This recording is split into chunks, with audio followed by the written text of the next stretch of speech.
à tous et bienvenue sur 40 000 Wargamers, la chaîne de tous les Wargamers. Aujourd'hui, je reçois au studio Raphaël pour un nouveau numéro de Vie ma vie de Cadien, parce que nous sommes tous des soldats du hobby. Cette série de vidéos a pour vocation de vous faire découvrir des personnes, des projets ou des associations en rapport avec notre vie de hobbyiste.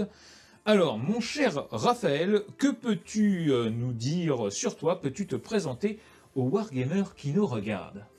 Bonjour, alors je m'appelle Raphaël, donc j'ai 30 ans, j'ai monté mon entreprise le Carlin Dodu et je suis en Vendée, région des Herbiers, le Puy du Fou, pour ceux à qui ça parle plus. Voilà.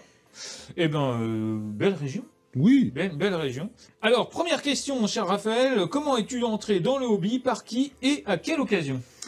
Eh bien, c'est il y a longtemps, j'avais 6 ans, donc c'est en 99, j'ai 30 ans actuellement. Et j'ai découvert par des amis avec qui j'étais à l'école, la boîte Bretonien contre Homme Lézard, donc c'est de la V5, voilà, qui est juste là. Et, Ah oui, t'avais 6 ans. Ouais, 6 ans. Ah ouais, ah, j'étais un peu plus vieux quand même. On n'a pas le même âge. On a 20 ans de différence. Ouais, c'est ça, ouais. 19, bon, voilà. Et Orc en V2 aussi, c'était la période de la V2 avec le vieux Gasgoul qui était tout comme ça.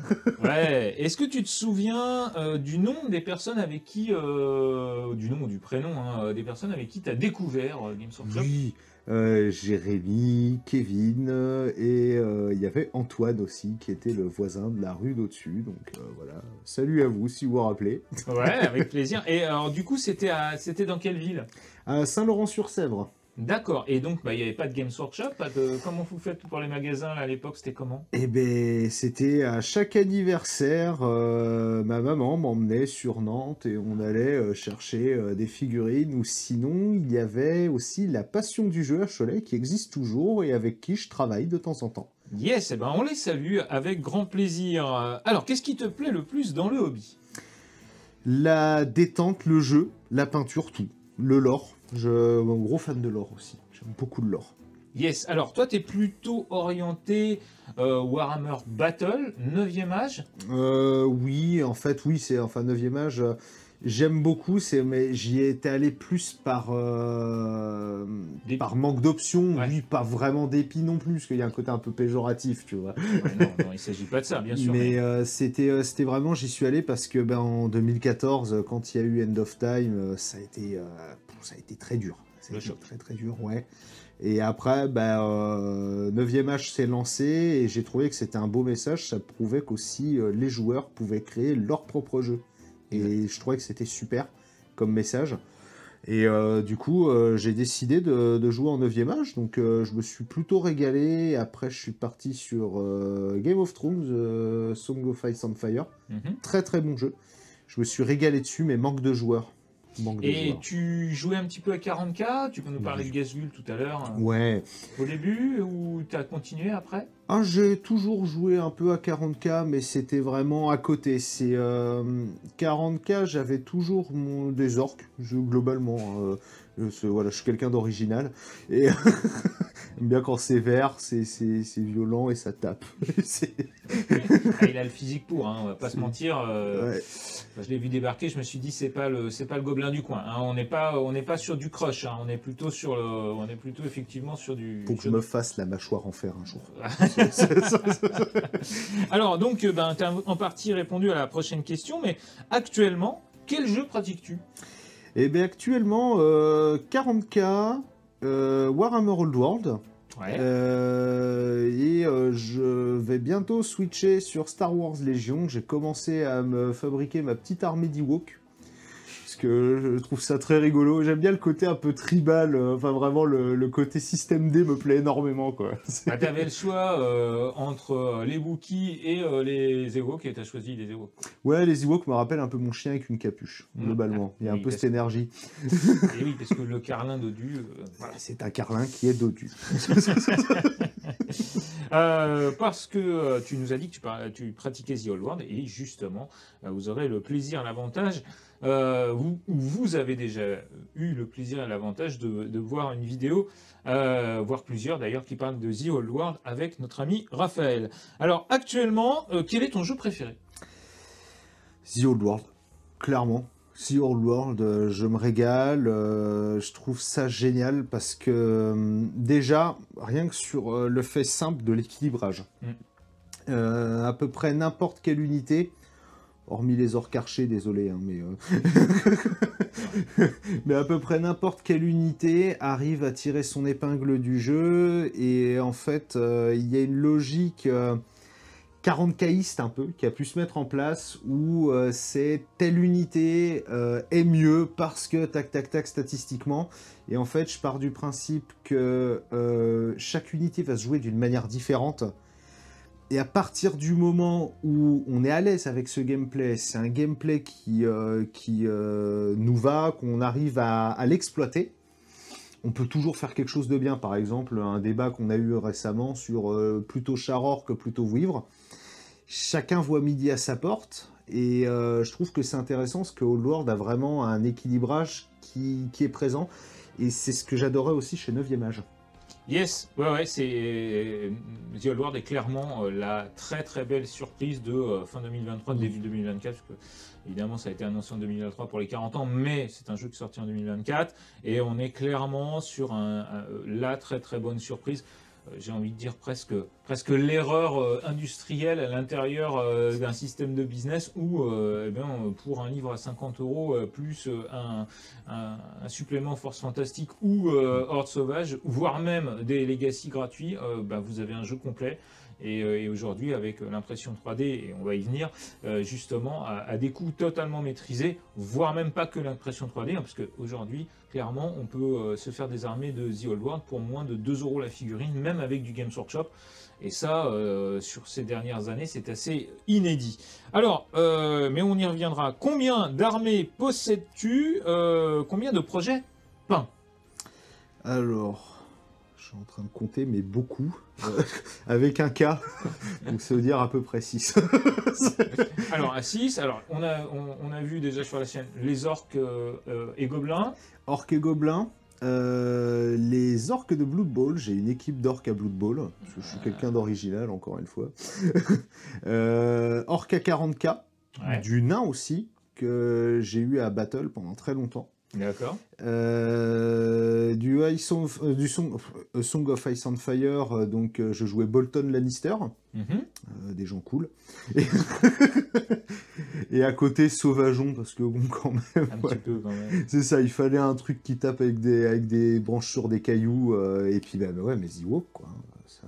Ah d'accord. Donc là, on est sur des projets peints. Sur des projets, ah non, les Ewoks, non, pas encore. Pas encore. D'accord. Là, on emballé. est donc dans la question suivante avec les projets non peints. Ah, là, nous y arrivons. Ouais.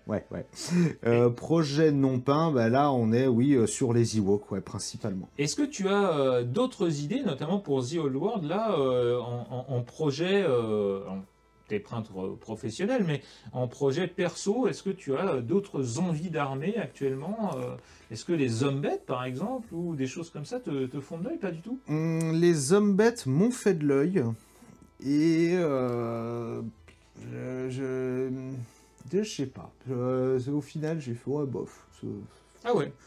Oui, ça me branchait une période, et puis j'ai fait, finalement, non. Par contre, les Bretoniens. Ah! Bretonien, j'aime beaucoup. Bretonien, avec par exemple peut-être des armoiries vendéennes? C'est ce qui est prévu, ouais, faire toutes les armoiries de toute la lourde Vendée, comme on dit, sur chaque chevalier. Ah, c'est génial, ça ce serait un super projet, alors, hâte de voir ça. Ah, et puis c'est un projet qui se met en place, par exemple, j'ai un ami qui s'est fait une armée de Bretoniens, et il a voulu se faire le duché de Limoges, avec toutes les armoiries du comté du duché de Limoges.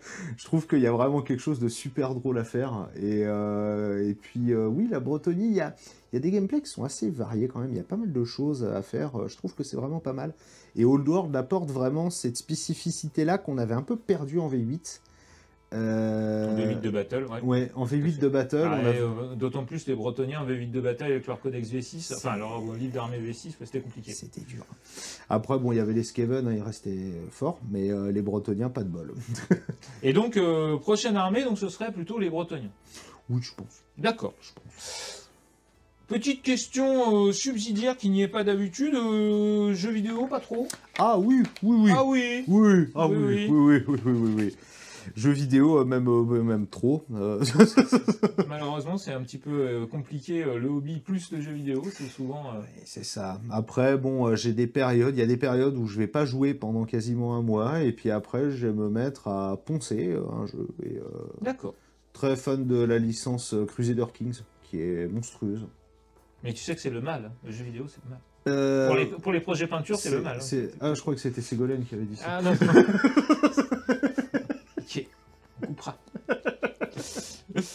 Alors, on va aller maintenant du côté des projets perso et c'est aussi la raison de ta venue. On va pas vous cacher qu'on a aussi tourné un rapport de bataille et c'était bien plaisant. Alors, nous allons revenir sur la raison principale de ta présence ici avec ton projet personnel. Que peux-tu nous dire justement sur l'atelier du Carlin Dodu? Eh bien, c'est tout d'abord un service de peinture qui est là depuis 2013. Donc voilà, ça fait quand même plusieurs années. J'ai toujours eu en fait cette volonté de maintenir des prix relativement bas pour permettre à pas mal de personnes de pouvoir accéder à une armée peinte pour pas trop cher en fait. C'est vraiment mon objectif premier. Et il y a 3 ans, j'ai décidé de me mettre à l'impression, donc j'ai appris tout ça en autodidacte. Ça a été vraiment le premier essai sur la petite Mars 2, et puis bon, bah, on fait des fails, les supports sont trop forts, enfin voilà.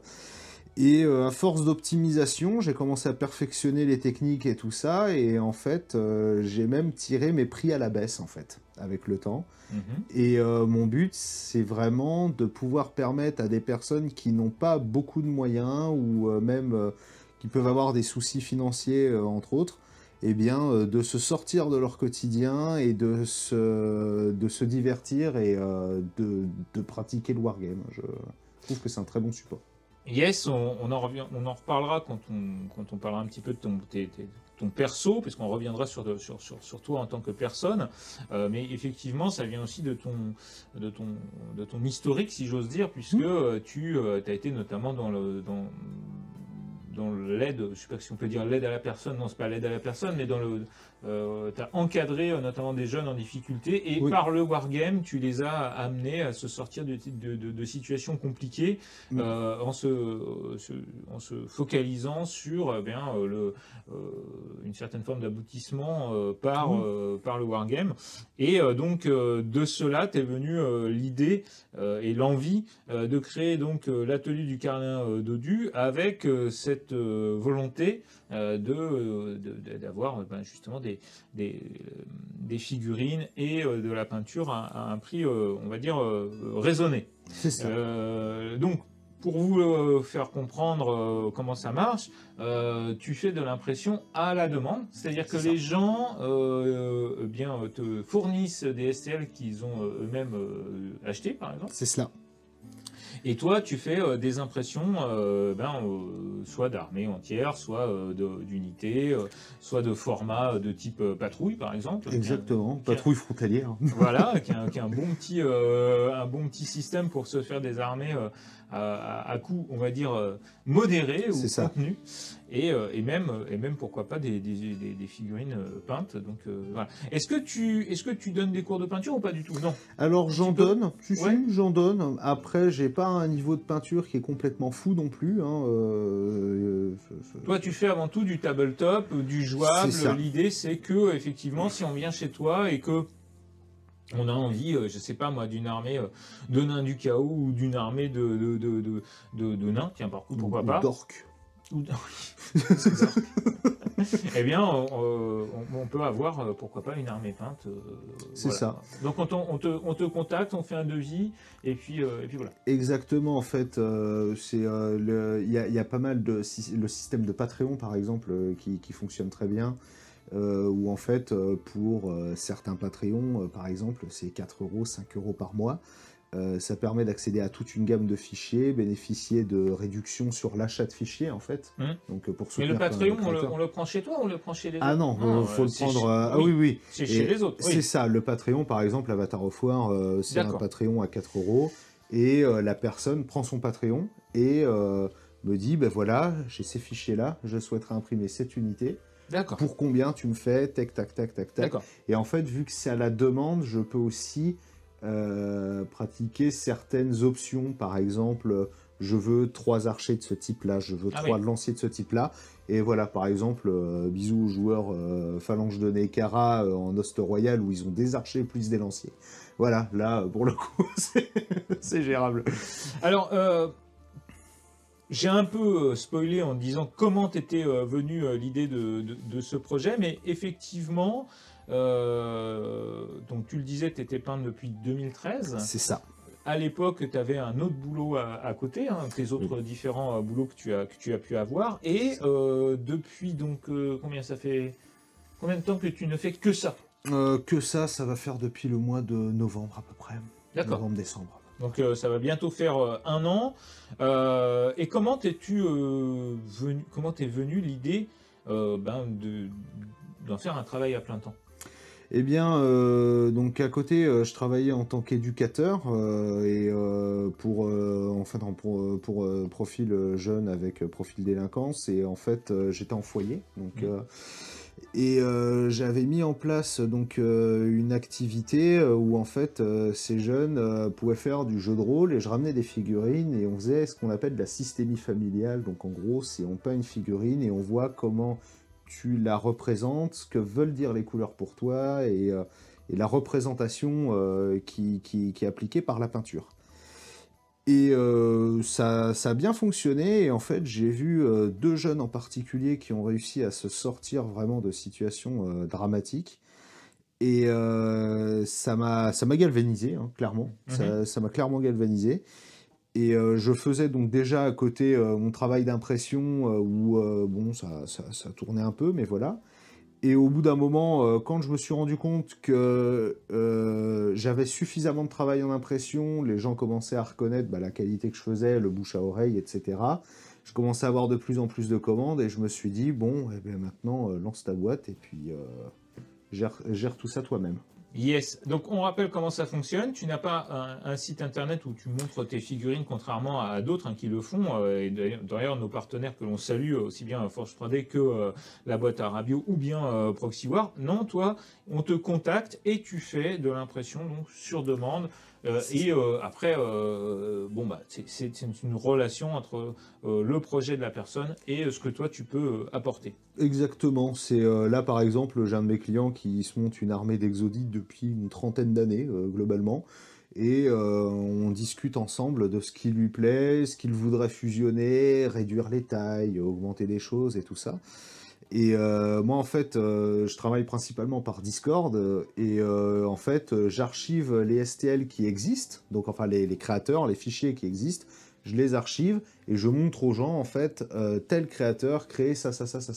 Parce que je me suis rendu compte qu'en fait, il y a des gammes qu'on ne connaît pas du tout, des types d'unités qu'on ne connaît pas du tout, ou des créateurs. Et du coup, tant qu'on n'est pas allé fouiller vraiment un peu partout, on ne les connaît pas. Et je me suis dit, on va faire ça. Donc, c'est pas un catalogue à proprement parler, puisqu'il faut quand même acheter le fichier. Mais ça permet aux personnes donc, qui viennent de regarder, par exemple, ils vont dans la section STL Elfe Noir, ils regardent, ah oui, il y a tout ça, tac, tac, tac, tac, tac. Et ensuite, après, prenez vos fichiers et puis on voit pour la construction d'une armée et d'une liste. Yes. Alors, demain, quel avenir, quel objectif, quel but pour le Carlin Dodu? Continuer comme ça. Ouais. Je suis très heureux. Je suis très heureux de ma condition actuelle. Je veux pas spécialement plus, en fait. À long terme, continuer à jouer. Ça, clairement. Continuer à jouer. Plus d'or que dans la WAG. Ça, toujours plus de WAG. Et puis voilà, si organisation de tournois aussi, qu'on commence à mettre en place avec les Chevaliers de la Duchesse. Alors justement, on va en parler, ça de la partie, de ta partie un petit peu plus joueur. Donc pour le Carlin, les liens sont dans la description. Vous pourrez bien sûr prendre contact avec Raphaël. N'hésitez pas, hein, il ne mord pas. Voilà. Il n'a plus de dents, mon chien, de toute façon. Voilà. Donc, tu as ton autre partie, tu as un parti de joueur de The Old World, et c'est vrai que tu t'es investi eh bien, de plus en plus dans cette communauté, et je t'en remercie, parce que plus la communauté s'investit, plus les gens font des choses, eh bien, plus la communauté grandit et meilleure elle est. Donc là, tu as rejoint les Chevaliers de la Duchesse à Nantes, hein, c'est ça. Et l'idée, c'est que justement, tu voudrais être moteur, vecteur, avec bien sûr les associations, aussi bien celle-ci que celle aux Herbiers aussi, tu me parlais aux Herbiers, donc oui, l'association du Brandon aux Herbiers, qui pour le coup est à 10 minutes de chez moi. Et il y a aussi la Bannière de l'Ombre à Cholet où je suis depuis 13 ans, première association qui justement m'a sorti aussi de très mauvaises passes que j'avais en tant que adolescent, jeune adulte. D'accord. Qui m'a Donc t'es un rescapé, tu n'es pas non seulement un cadien du hobby, mais tu es aussi un rescapé du hobby. C'est un espèce de squat, mais qui trafiquait dans le monde ruche, quoi. Ouais, t'es presque sorti de Necromunda grâce à la Scola, quoi. C'est vraiment ça, c'est vraiment ça, et en fait c'est pour ça que d'ailleurs je suis parti sur ce type de jeune-là, parce que en fait on se comprenait. Yes, et donc l'organisation de tournoi, tu nous en as parlé, et on restera bien sûr au contact par rapport à ça, parce que nous, ça nous intéresse beaucoup sur la chaîne de promouvoir les tournois, notamment les tournois qui ne sont pas forcément d'ailleurs compétitifs, mais qui peuvent être / convention, parce que c'est avant tout un moment d'échange et de partage autour d'une table et de lien social. Donc c'est toujours, oui, au fur et à mesure du temps, on rencontre des gens, on rencontre d'autres personnes, de nouvelles personnes, et aussi d'anciennes dont on a plaisir avec qui on a plaisir à jouer 1 fois, 2 fois, 3 fois dans l'année, donc ça c'est important. Et à grands coups de qui coupe le partage. Oui, pas seulement, ça peut être à grands coups de lance de cavalier. Hein, bon. Alors, on retourne sur le perso, tes proches, tes amis, ta famille, je sais que tu es papa. Comment partagent-ils ton hobby? Quel regard portent-ils sur ta passion d'abord au départ? Parce que ça a commencé à 6 ans, donc tu as commencé de bonne heure. Oui, au départ, je me rappelle d'une phrase de mon père qui m'a dit mais pourquoi t'aimes tout le temps les trucs qui sont méchants et qui tapent? J'ai dit moi je trouve ça rigolo. Mais la figurine en tant que telle, parce que on sait que le jeu de rôle et le jeu de figurine, mais surtout le jeu de rôle, avait mauvaise presse à une époque. Oui. Est-ce que justement, comment ils voient ça par exemple, ta fille, elle a une dizaine d'années, comment elle voit ça? Est-ce qu'elle trouve ça joli, rigolo, sympa? Là, par exemple, je lui ai imprimé un gros Totoro qu'on n'a pas ensemble et un gros Carlin géant qu'on n'a pas ensemble aussi. En fait, ma fille, je l'ai mise un peu au hobby, alors sous le côté peinture, parce que le côté jeu, elle ne maîtrise pas, et puis je pense pas que ça l'intéresse principalement. Mais oui, c'est vraiment cet aspect-là de la découverte de la peinture. Au début, forcément, mes parents avaient un regard un peu critique dessus, quoi. Tu joues à ça, nanana, bon, voilà. Puis au bout d'un moment, ils ont commencé à un petit peu se poser des questions, à regarder. Et puis quand ils voient que le livre de règles, il fait 300 pages. Au moins, il lit. Oui, c'est ça. Il faut déjà, au moins, il lit. Et ah ouais, quand même. Mais comme tu disais, quand même, ta maman, elle t'emmenait justement au moment de ton anniversaire, Noël, à Nantes et tout. Donc, la maman, elle a eu l'acceptation quand même assez rapidement. Oui, ma maman, de toute façon, oui, elle voyait que je payais, elle était super heureuse pour moi. Et puis ma mère, c'est quelqu'un qui a une sacrée patte artistique, qui peint beaucoup. Donc, c'est elle qui m'a appris à peindre au début, qui me montrait et tout ça. Elle peint plutôt des tableaux, des choses comme ça? Ah, d'accord. Oui, elle peint pas des orques, du coup. Donc c'est une vraie artiste, pas comme nous. D'accord. Non, parce que nous, on peint pour jouer, hein. Faut pas se mentir. Hein. Ouais, enfin, moi, je vois ton Big Boss, là. Moi, je suis désolé. Hein. Ah oui, mais bon. Ça me parle, quoi. Mais oui, puis, mon père a un regard un peu plus critique, mais après, avec mon père, on jouait beaucoup aux échecs quand j'étais petit. C'est lui qui m'a mis aux échecs très, très tôt.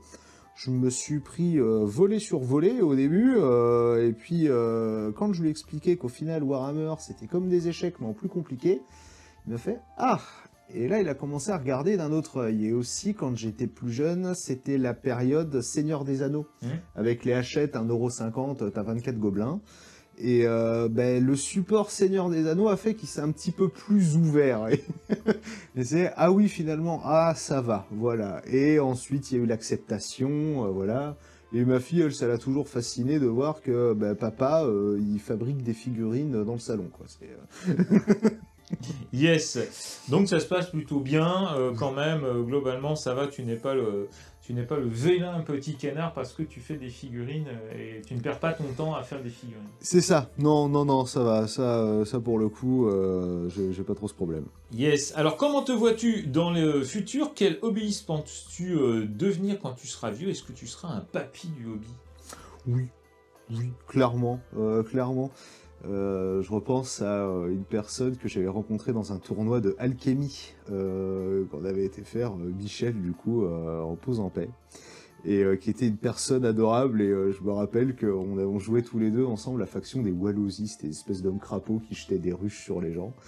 Et Michel, je le voyais, il avait quasiment 60 balais, il allait au Hellfest, il était avec son espèce de t-shirt, il était un peu bedonnant avec sa grosse barbe, et en fait, c'était un type qui était adorable, quoi. Et je me vois un peu comme ça, plus vieux, oui. Yes, bah c'est cool, alors on sera de revue alors. Quel est ton plus grand désir dans le hobby? Créer une communauté. C'est ce que j'essaye de faire. En fait, le but de mon entreprise, c'est pas seulement une entreprise, c'est aussi une communauté que j'essaye de créer, où je fais se rencontrer des personnes, j'essaie d'organiser des événements et aussi permettre à des personnes qui pourraient peut-être être isolées ou ne pas avoir les moyens et en fait leur dire viens, on a des kikoupes, WAG. Et On va trouver des solutions ensemble. c'est ça. Je vois ce que tu veux dire. Et c'est vrai que dans le hobby, on oublie de dire, mais il y a beaucoup de gens qui ne trouvent pas d'association près de chez eux, qui ne trouvent pas de joueurs près de chez eux.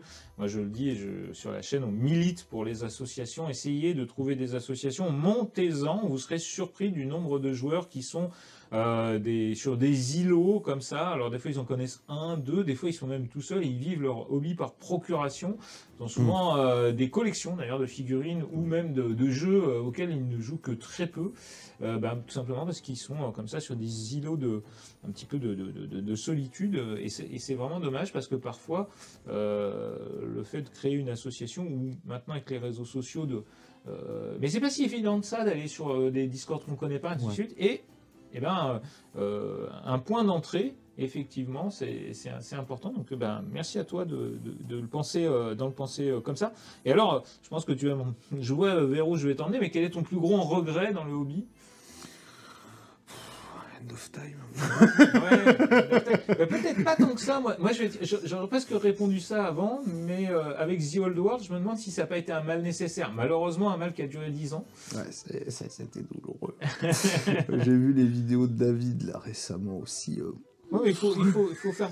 Vous savez, c'est comme pour certains films. Parfois, il faut tout simplement se dire qu'ils n'ont pas existé. Ouais, non mais je vois, j'ai du mal à me faire l'autruche là. Non, le plus grand regret que j'ai dans le hobby, c'est pas avoir gardé certaines figurines qui étaient vraiment top collector. Oui, j'ai pas spécialement de regrets pour le coup dans le hobby. Yes, ta meilleure anecdote ou meilleur souvenir dans le hobby? Il y en a pas mal. Il va falloir faire un choix, jeune homme. Ouais. Si, on avait fait un événement, les 24 heures du jeu, donc à Cholet, et j'étais avec Ludo, donc qui était à l'époque président donc, de la Bannière de l'Ombre, où j'étais depuis déjà quelques années. Et Canal Cholet était venu, et il nous filmait pendant qu'on faisait notre partie et tout ça, et bon... Je jouais nain à ce moment-là, et Ludo jouait Empire, et à un moment, il présentait les armées comme ça, et la journaliste lui demande du coup, qu'est-ce qui définit quelle armée vous jouez? Et il y a Ludo qui me montre comme ça, et puis qui dit, il y a des gens, ils jouent les armées qui leur ressemblent. Moi, j'étais derrière avec mon mètre 67 et mes 100 kilos, avec ma marche, coucou. Alors, c'est vrai et c'est pas vrai, parce qu'il y a aussi totalement l'inverse. Je connais beaucoup de gens qui font quasiment 2 mètres, machin, et qui jouent nain, et oui. À l'inverse, des gens qui sont peut-être des fois petits rablés et qui vont aller justement jouer des elfes ou des machins comme ça. Après, Mais c'est vrai que ça arrive aussi, cette espèce de projection. c'est qu'on peut se retrouver aussi niveau psychologique plus. Ah, ça c'est vrai. C'est par exemple telle entité. On joue des gens, bah tiens, par exemple, ils ont un côté vraiment attiré par le pouvoir et tout ça et tout. C'est un truc qui fait écho. Ça peut donner. C'est ce que je voyais justement en systémie familiale avec les jeunes. Donc, on en parlera, tu m'expliqueras pourquoi je jouais Eldar, au Elf. Parce que tu te crois supérieur. Et en même temps que je joue KO. Et... Ah, quoi que le KO, c'est un petit peu. Parce que t'es prêt à vendre ton âme pour être meilleur. Alors, l'avantage que j'ai, c'est que vu que j'ai quasiment toutes les armées. On peut tout mettre. Sauf les taux. Ah, les taux, j'aime bien, ouais, tu vois. Ouais, ça m'étonne pas, tiens. Ouais, tiens, ouais. Vendu. Bolchevique. Bon, allez, on va passer maintenant au portrait chinois, parce que sinon ça va déraper. Portrait chinois hobbyistique. Alors, c'est un peu le bouillon de culture. On fait un petit... on va faire ici un hommage à Bernard Pivot, puisque quand on tourne cette vidéo, il est décédé il y a peu de temps, puisque c'est un peu quand même grâce à lui ou à cause de lui que j'ai eu cette idée, puisque c'était le portrait chinois hobbyistique. Donc lui, il avait fait, c'est tiré du portrait de Proust, notamment. Alors, c'est Si tu étais. Hein, donc, alors c'est Si vous étiez, mais on va se tutoyer, hein, Ouais. parce que bon, vu le gabarit, on va pas. Hein. Alors, si tu étais un mot dans le hobby. Wag. Alors qu'est-ce que ça exprime pour toi d'ailleurs? Wag, c'est la hype. C'est la hype. Wag, c'est la fête. C'est on y va quoi. Ouais, c'est on y va, c'est allez, venez et tout, on va se marrer. C'est ouais, il y a le mec sur son gros pigeon avec son casque en or. Allez, viens, on s'amuse, tu vois. Et... Si tu étais, ouais, faut savoir que monsieur fait de la boxe et tout, donc oui, il aime bien s'amuser en. Ouais, alors... l'anglais, c'est rigolo, on s'amuse. Si tu étais un livre dans le hobby. Le Codex Orc V2. Le Codex Orc V2. Ah ouais, il était incroyable. J'ai connu le canon ricochet. D'accord. Le canon ricochet, monsieur, c'était fantastique. Et la meilleure illustration que je trouvais dedans, c'était le Bizarre Boy. En fait, il avait des espèces de fiascos où il pouvait avoir la tête qui explose. Et on voit à un moment, le Bizarre Boy, il avait un peu la tête en poire comme ça. Et on le voit en fait avec un espèce de filet de baffe comme ça. Et j'ai fait, purée, cette tête est incroyable. C'était que des illustrations fantastiques. Et il y avait même un mot à la fin. C'était le mot du créateur qui avait dit... vous avez lu ce livre, si vous pensez qu'il suffit de foncer tout droit pour gagner en orc, eh bien, relisez le livre. Et je suis sûr qu'il y a des personnes qui ont dû le lire au moins 4 ou 5 fois. Je trouve ça extrêmement drôle. C'est vrai que quand on repense à ces versions des codex ou même des livres d'armée, on a du mal à s'imaginer... On lit actuellement où on voit certaines interviews des créateurs de games, et on est assez surpris parce qu'il y en a quand même pas mal qui disent que déjà à l'époque c'était une machine à pognon, et j'ai du mal à m'imaginer, je sais pas s'ils disent pas ça avec une certaine pointe d'amertume. Alors d'amertume peut-être, voire même que c'est pas vrai en fait. C'est-à-dire qu'aujourd'hui, ils le ressentent comme ça, mais peut-être par amertume, justement. Mais quand on lit des trucs comme ça, on se dit, mais tu t'écris pas ça en me disant que ça va être vendeur. Enfin, oui. C'est ça qui me surprend. Bah, il y a un côté... Il y a peut-être un côté un peu aigri de se dire, je vais essayer de défoncer mon souvenir pour me dire que la version... pour pas éprouver justement de mélancolie.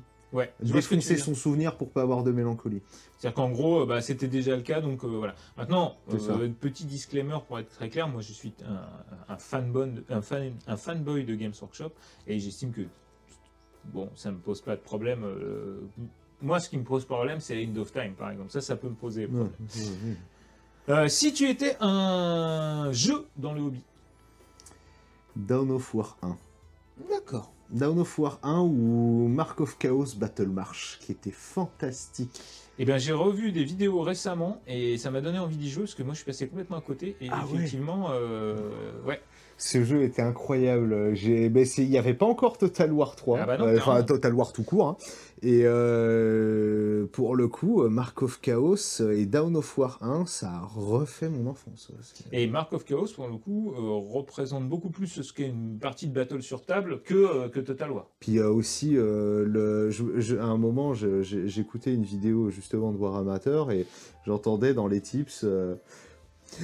c'est à Kill Kebab de Squig et je me suis dit purée ce truc j'ai déjà entendu quelque part et en fait c'est quand tu sélectionnais les gobelins de la nuit que tu mettais en mercenaires dans Mark of Chaos et je me rappelle que du coup je spammais les mercenaires pour jouer à full orc et gob.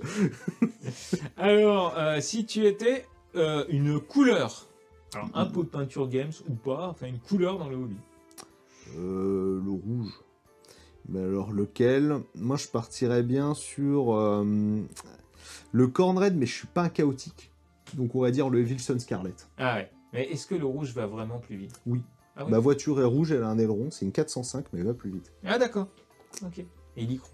Oui. Et c'est pour ça qu'il est quand même tombé en panne en venant ici, mais bon, c'est...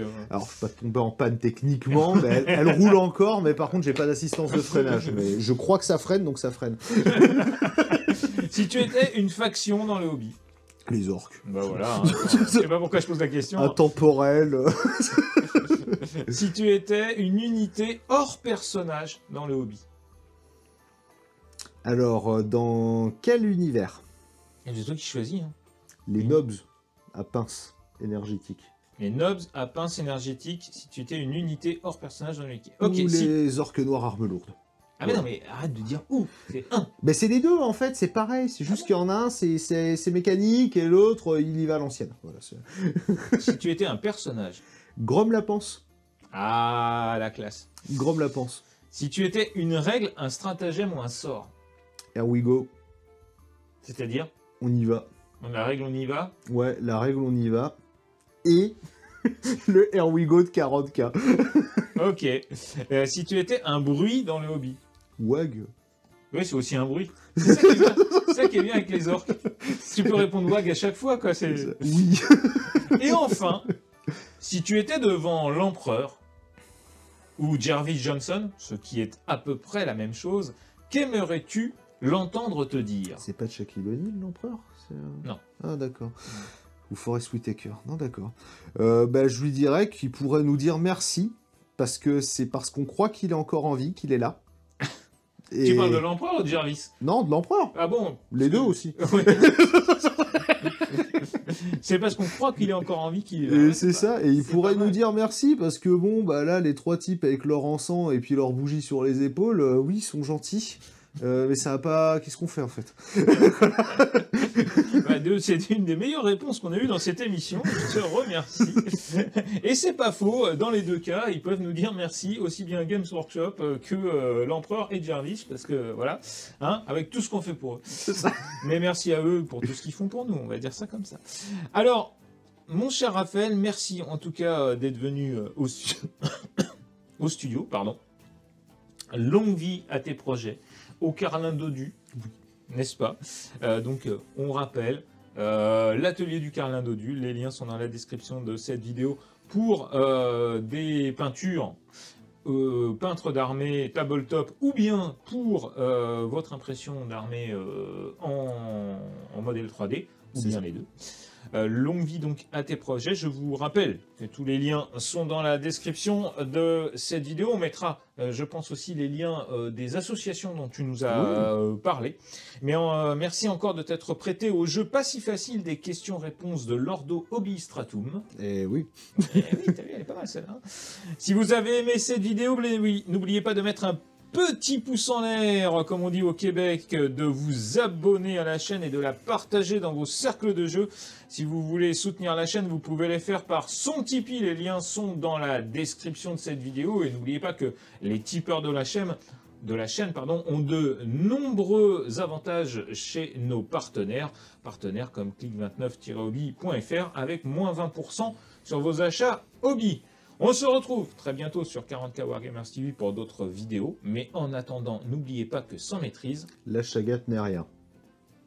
Wag.